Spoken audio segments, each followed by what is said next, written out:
오늘의 말씀 빌립보서 1장 25절에서 30절 말씀입니다. 내가 살 것과 너희 믿음의 진보와 기쁨을 위하여 너희 무리와 함께 거할 이것을 확실히 아노니 내가 다시 너희와 같이 있으므로 그리스도 예수 안에서 너희 자랑이 나로 말미암아 풍성하게 하려 함이라. 오직 너희는 그리스도의 복음에 합당하게 생활하라. 이는 내가 너희에게 가보나 떠나 있으나 너희가 한 마음으로 서서 한 뜻으로 복음의 신앙을 위하여 협력하는 것과 무슨 일에든지 대적하는 자들 때문에 두려워하지 아니하는 이 일을 듣고자 함이라.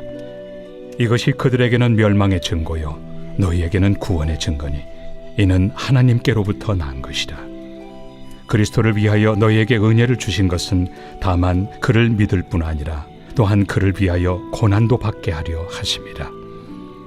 너희에게도 그와 같은 싸움이 있으니 너희가 내 안에서 본 바요 이제도 내 안에서 듣는 바니라.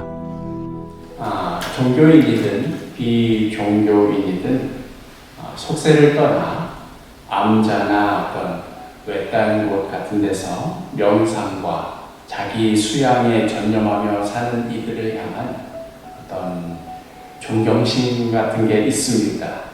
깊은 산 속에 있는 어떤 절의 스님이랄지 십수년 동안 벽만 바라보면서 수양을 하는 어떤 보승이랄지 하는 그런 분들 말이지요. 기독교에도 그런 전통이 있지요. 문명 세계를 떠나서 사막으로 들어간 수도사들이나 정말 깊은 산골에 들어가서 그 수도원, 거기 있는 수도원을 평생 떠나지 않고 그 수도원 안에 자신을 가두어 사는 그런 수녀님 같은 분들. 그래서 우리도 모르게 우리같이 속세에 찌들어 사는 그런 신앙인들보다는 그렇게 깊은 산속이나 사막이나 광야 같은 어떤 극한의 환경에서 자기 수양을 하며 신앙생활을 하는 이들이 보다 더 믿음이 깊고 신앙이 좋은 사람이 아닐까 하는 그런 생각을 하게 됩니다. 그러나 성경에서 말하고 있는 신앙생활이다. 특별히 우리가 지금 묵상하고 있는 이 빌립보서에서 바울이 보여주고 있는 신앙생활은 어떤 초월적인 가치를 위해서 이 땅의 삶을 무시하거나 경솔히 여기고 천상에서의 삶만을 추구하는 그런 모습이 결코 아닙니다. 어찌 보면 바울이야말로 그토록 자신을 괴롭히는 이 세상을 떠나버리고 싶은 사람이었을 것입니다. 차라리 아무도 없는 깊은 숲이나 광야 같은 곳에 들어가서 그토록 사랑하는 주님과 교제하며 그 말씀 묵상하며 하루하루 찬양하며 사는 것, 어쩌면 그걸 제일 바라는 사람이 바울이었을지도 모르겠습니다. 그러나 뭐하러 이 복잡한 세상 한복판에서 복음을 전하다가 정말 별의별 오해와 억울한 말들과 심지어 감옥에 갇히고 사형 선고를 받는 이런 삶을 살게 되었는가? 바로 자기 안에 관한 예수 그리스도 때문이었습니다.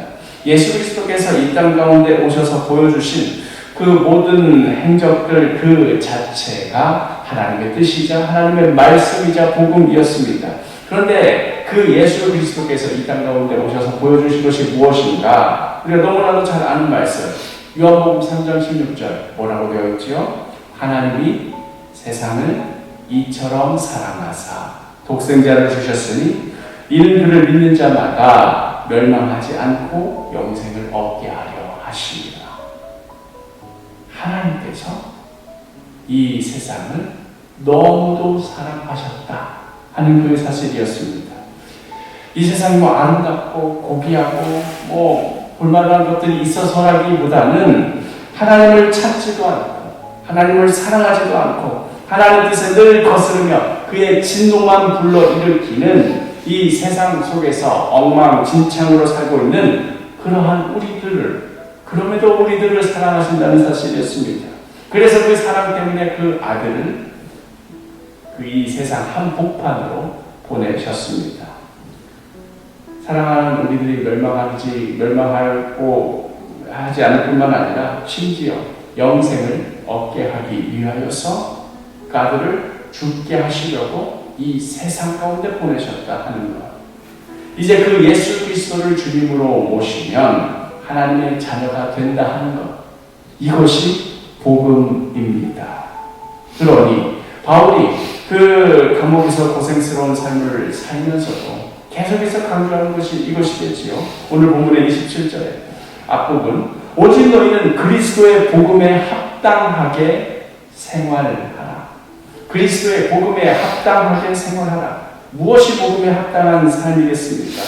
더럽고 추잡한 이 세상의 때를 묻히지 않기 위하여서 피해버리고 떠나버리고 무시해버리고, 나는 저 초월적인 세계, 거룩하고 아름다운 천상만을 꿈꾸며 살련다 하는 것이겠습니까? 아니면 예수님께서 그러하셨듯 그 더럽고 냄새나는 세상 한복판에 친히 들어가셔서 죄인들과 함께 거하시며 그 가운데서 복음의 진리대로 사는 것이겠습니까?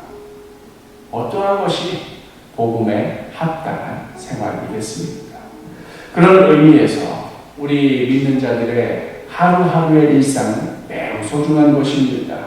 이제 우리는 가장 고귀하고 거룩하신 예수 그리스도를 우리 가슴에 품고 더럽고 추잡하고 냄새나는 이 세상 한복판에서 말씀대로 살아가는 사람들입니다. 무엇이 복음에 합당한 생활인가? 바로 복작복작한 이 세상 한복판에서, 우리의 일상 한복판에서 우리 안에 거하시는 이 예수 그리스도를 드러내는 그러한 삶입니다. 그렇게 되면 필연적으로 따라오는 것이 무엇이겠습니까? 죄인들 많은 데서 갑자기 예수 그리스도 같은 얘기 꺼내면 따라오는 것이 무엇이겠습니까? 29절에 그리스도를 위하여 너희에게 은혜를 주신 것은 다만 그를 믿을 뿐 아니라 또한 그를 위하여 고난도 받게 하려 하십니다. 우리가 이 세상 한복판에서 복음에 합당한 삶을 살다 보면 당연히 고난도 따라옵니다. 우리가 상식적으로 생각해봐도 죄인들 같이 술 마시고 나쁜 소리 해가면서 이런저런 욕하고 있는데 거기에서 예수 믿는 척하면 누가 좋아하겠습니까? 예수님 뜻대로 살지 않으면 아무 문제 없습니다. 같이 어우렁더우렁 하면서 살아가면 아무 문제 없습니다. 그러나 우리가 예수님 뜻대로 살면 이 세상 가운데서 필연적으로 핍박과 고난이 따라오게 되어 있습니다. 그런데 그 고난이 우리의 영광이다. 너희들을 이렇게 나를 고난 주다니 이제 예수 그리스도가 오시면 누가 진짜인지 판결 내주실 텐데 그때 너희들 무슨 소리 딴말 하지 말아라 하는 그런 어떤 분노와 복수심이 아니라 예수님께서 저렇게 알지도 못하고 더러운 말을 하며 죄를 짓고 있는 사람들을 사랑하셔서 저들을 품기 위해서 심지어 죽기 위해서 오셨는데 복음에 합당한 삶을 보시니까 나도 그들 곁에 있어서 함께 죄를 짓는 것이 아니라 그들 곁에 있어서 예수 그리스도가 어떤 분이신지 드러내기 위하여서 그러면서 어쩔 수 없이 그 드러냄 때문에 고난도 기꺼이 감당하는 삶, 이것이 복음에 합당한 삶입니다. 이것이 우리의 정체성입니다. 오늘 하루도 복음에 합당한 삶을 살아가기를 소망합니다. 세상 사람들 이 세상 진짜 사랑합니다. 왜냐하면 세상이 전부니까요. 그런데 예수 그리스도를 가슴에 모시고 사는 사람은 그 세상 사람보다도 더 이 세상을 사랑합니다. 그리하여 예수로 인하여 당하는 그 고난까지도 끌어안고 자신의 영광으로 살아가는 자들입니다.